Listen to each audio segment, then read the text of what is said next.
bir бағаннан келесі бағанға секіру үшін 2 секунд жұмсайды. Ол бірінші бағаннан 10-шы бағанға дейін әр бағанға бір-бірлеп секіреді. 10-шы бағанға жету үшін тотықұс неше секунд қажет болып тұр дейді. Міне қараңыз балалар, мына жерде не көріп тұрмыз? Бағандар, иә? 10 баған сөйлетіп тұр. Ал тотықұс бірінші бағанда отыр. Бізге не деді балалар?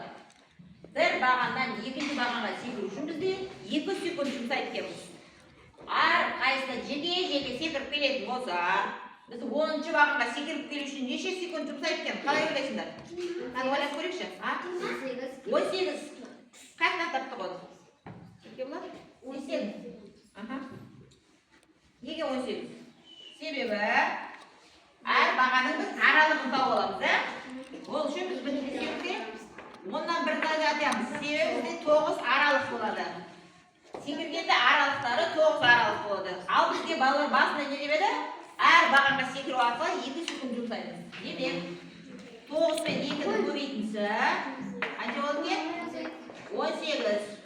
Демек, бізде тотықұс бірінші баған мен 10-шы бағанға секіріп жетем дегенше 18 секунд жұмсаған. Түсінікті ғой, ә?